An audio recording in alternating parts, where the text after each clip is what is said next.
Hidden. Okay. So ready আছে নে? ওই যে লেখা উলাই যাবি ওটা তা নিজেও সাবি হ্যাঁ তো আমি কি মানে the best way to learn English আমি এটা পুরো স্পষ্ট করে জানো যে আমাৰ অসমৰ যিমানখিনি ষ্টুডেন্ট আছে হল বিশেষকৈ অসমীয়া মিডিয়ামৰ তাৰে মেক্সিমাম ষ্টুডেন্ট আপ টু 95% বা 98% তেওঁলোকৰ বেসিক যিটো ধাৰণা ইংলিছৰ সেই ধাৰণাটো নাথাকে হয় না 10% মান ষ্টুডেন্টে গ্ৰামাৰটো জানে বাকি 90% ষ্টুডেন্টৰ গ্ৰামাৰ কোনো অৱস্থাই নাই কিৰে গৈ পেলাই কেতিয়া শিকে ক্লাছ 12 গৈ পেলাই শিকে ইফালে আমাৰ গ্ৰামাৰ কিহতে আছে আজিকালি তো 3-4 গ্ৰামাৰ আছে না তো অসমীয়া মিডিয়ামৰ ল'ৰা ছোৱালী আটাইতকৈ ডাঙৰ যিটো নেকি বাহুল্যতা বুলি যে কওঁ সেইটো হৈছে যে আমাৰ ল'ৰা ছোৱালীয়ে গ্ৰামাৰটো টোটেলি নিশিকে গ্ৰামাৰ নিশিকাৰ লগে লগে এটা বস্তু নিশিকে ভোকেবুলাৰী বেসিক যিখিনি ভোকেবুলাৰী আছে সেইখিনিতো বহুতে নিশিকে আনকি কিছুমানে সাইড ৱৰ্ড কিটাও নাজানে গতিকে আমি গ্ৰামাৰটো কেনেকৈ শিকিম ইংৰাজীটো কেনেকৈ শিকিলে খুব সুন্দৰকৈ আমি এটা ৰুটমেপ এটা পাম আলোচনা কৰিম তাতে আমাৰ গোটেই ইংলিছখিনি থাকিব মানে এটা best way to learn English মানে আমি তাতে ইংলিশে কেনেকৈ শিকিম কেনেকৈ গ্ৰামাৰ শিকাৰ আমি এপ্ৰোচটো লম আৰু কি কি সিলেবাস আছে এই গোটেই বস্তুটো আজি কি কৰিম এই ভিডিওটো দেখিম ওকে আপনার রেডি না আর কি চলো ভাই গই হ্যাঁ তো ফলো দা মেপ আমি মেপত দিয়েছি আমি তেনেকৈ আমি মানে গোটেই সিলেবাসটো চাম আমি রুট ম্যাপটো চাম মানে ধৰা হ'ল আমি এই ৰাস্তাটো যদি আমি কোনটো ৰাস্তা পাম আমাৰ ডেস্টিনেশনটো কি সেই ডেস্টিনেশনটো পাবৰ কাৰণে গোটেই ওভাৰভিউ গোটেই সিলেবাসটো আছে ইয়াত তো English how to learn English তো প্ৰথম কথা হ'ল কি ৰিডিং উইথ বেসিক্স প্ৰনাউন্সিয়েশন ইংৰাজী শিকাৰ যে প্ৰথম যিটো ধাপ হ'ব সেইটো আমাৰ কি হ'ব আমি ইংৰাজীটো যাতে ৰিডিং কৰিব পাৰো একদম উইথ বেসিক্স pronunciation আৰু যিটো নেকি একদম সাধাৰণ যিটো উচ্চাৰণ আছে সেই উচ্চাৰণখিনি কৰিলে হলে প্ৰথম reading in general A B C পৰা আদি কৰি গোটেই ৰিডিং তাৰপিছত আমি লাহে লাহে লিখিব পৰা বোলে লিখিব দিছো বোলে মেংগো বোলে আখৰে ঘূৰি নাহে বোলে হ'ব জানো তেনেকৈ তো ৰাইটিং তাৰপিছত আমাৰ কি হ'ব মোষ্ট ইম্পৰ্টেণ্ট ভোকেবুলাৰী ইংৰাজী ক'ব বা বুজি কেতিয়া পাম আমি যেতিয়া নেকি আমাৰ সিমানখিনি পৰিমাণে কি থাকে শব্দ অৰ্থৰ ভিতৰত থাকে বোলে ফিল্টাৰটো বোলে পানীয়ে নাই বোলে ঘূৰি আছা এফালে বোলে কাপ লৈ পেলাই ৰেডি গ্লাছ লৈ পেলাই ৰকিবকে পানী আছিল নাই আৰে ফিল্টাৰতে পানী নাই কিন্তু ড্ৰেগনৰ নিচিনা উৰি গৈছে হয় না নাই how to train your dragon তো কি লাগব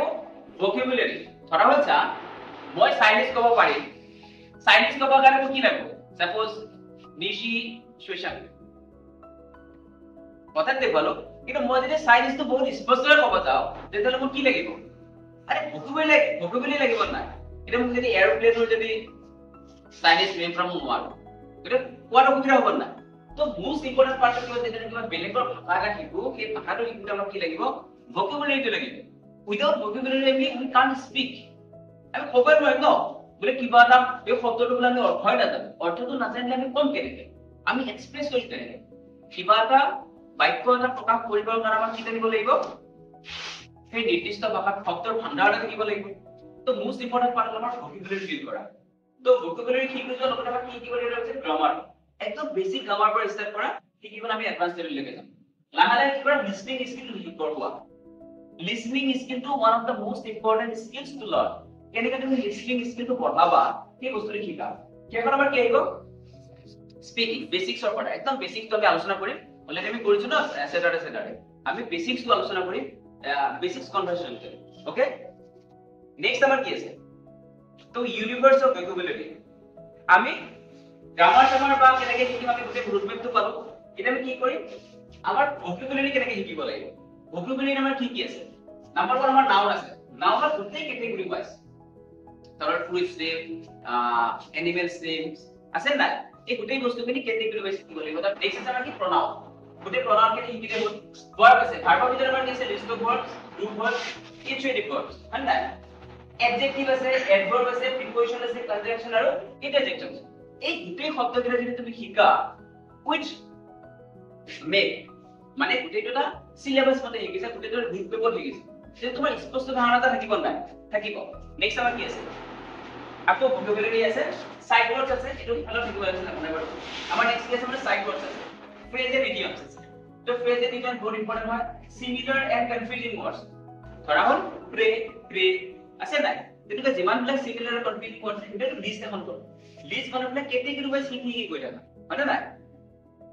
appropriate preposition most important ধৰা হ'ল abide by anchor after ইয়াৰ পিছত কি স্পেসিফিক প্ৰিপজিশন দিয়ে পঢ়িব বেলেগ একো নকয় ক্লিয়াৰ হ'ল synonyms সমাৰ্থক শব্দ হয় না determinants determinants আছে না আছে antonyms আৰু collocation ধৰা make a decision তেনেকুৱা ধৰণৰ যিবিলাক ফ্ৰেজ আছে সেই ফ্ৰেজবিলাক আমি দিব লাগিব বুজি পাইছা নেক্সট কেছে চাও তো grammar basics to advance level তো আমাৰ ভোকাবুলাৰি যেটা তুমি শিকি লিখিবা তাৰ লগতে আমি কি শিকিব লাগিব বেসিক্স গ্ৰামাৰ শিকিব লাগিব না কেনেকৈ আমি সেন্টেন্স ফৰ্ম কৰিম বেসিক সেন্টেন্স ফৰ্মেশন বাকি হ'ব তো আমাৰ কি হিচাপে শিকিম আমি যেতিয়া নেকি আমি গ্ৰামাৰটো শিকিম আমি লেভেল ওয়াইজ কি শিকিম লেভেল ওয়াইজ আমি ইংলিশ শিকিবৰ কাৰণে গ্ৰামাৰ শিকিবৰ কাৰণে কি থাকিব আমাৰ পাঁচটা লেভেল থাকিব কি থাকিব পাঁচটা খুব বেছি ইফেক্টিভ লেভেল থাকিব আৰু এটা কথা যে খতম ভাবে কওঁতে যদি এই লেভেলটা যদি ফলো কৰিব পৰা নহয় ইংৰাজী কিন্তু 100% ভালো কথা তো আমাৰ লেভেলত কি থাকিব এলফাবেটস থাকিব person gender number punctuation basic sentence formation আৰু পাৰ্টস অফ স্পিচ এটা most important parts of speech হলনে একদম আমি বেসিক্সৰ পৰা আহিছো নেক্সট আমাৰ কি আছে লেভেল 2 আমাৰ লেভেল 2 আছে টেন্সেস কাৰেক্ট টেন্স অক্সিলিয়াৰি ভাৰ্বৰ পৰা এই গোটেই গ্ৰামাৰৰ গোটেই ভাৰ্বটো কৰি আছে আমাৰ এই গোটেই মেইন টপিক খিনি আমাৰ লেভেল 2 আছে তে ক্লোজ আছে জেৰান্ড আছে প্ৰিপজিশন আছে ভয়েস চেঞ্জ আছে নেৰেশন সিম্পলিফিকেশন সেন্টেন্স এই বস্তুখিনি ইয়াতে সোমাই আছে নেক্সট আমাৰ কি আছে লেভেল 3 লেভেল 3 আমাৰ অলৰেডি আমি কৰিছে ভোকাবুলাৰি খিনি আছে যিমানখিনি ভোকাবুলাৰি আছে গোটেইখিনি আমাৰ লেভেল 3 আছে অলৰেডি আমি ভোকাবুলাৰি খিনি কৰিছো আলোচনা কৰিছো লেভেল 4 আমাৰ কি থাকিব গোটেইখিনি যেতিয়া হৈ যাব আমাৰ আমাৰ ভোকাবুলাৰি বিল্ডিং হৈ গ'ল বেসিক্স গ্ৰামাৰটো আমাৰ কমপ্লিট হৈ গ'ল তাৰ পিছত আমাৰ কি থাকিব ট্ৰান্সলেশন আমি শিকিলে পৰা ষ্টাৰ্ট কৰিম এপ্লিকেশন ৰাইটিং শিকিম আমি তাৰ পিছত আমি লেটাৰ ৰাইটিং শিকিম ৰিপৰ্ট ৰাইটিং শিকিম ষ্টৰী ৰাইটিং শিকিম নোটিছ কেনেকৈ লিখিম এছে বিষয়ে আমি লিখিম আমি এছে লিখিব আমি চেষ্টা কৰিম পেজেছ আৰু প্যাৰাগ্ৰাফ ৰাইটিং শিকিম কম্প্ৰিহেনসিভৰ বিষয়ে আমি শিকিব লাগিব তাৰ পিছত আমি শিকিব এপ্লিকেশন ৰাইটিং এই গোটেইখিনি বস্তু যেতিয়া বেসিক্স গ্ৰামাৰটো হ'ব আৰু যদি আমাৰ বেসিক যদি আমাৰ ভোকাবুলাৰি আছে বৰ বেছি 2000 3000 4000 শব্দ শিকিলে যথেষ্ট মানে তোমালোকৰ বাবে হয় না ইমানখিনি শব্দ শিকাৰ পিছত তোমালোকে মাত্ৰ ইংৰাজীখিনি ক'ব পৰা হ'ব ওকে নেক্সট আমাৰ কি আছে লেভেল 5 আছে লিসনিং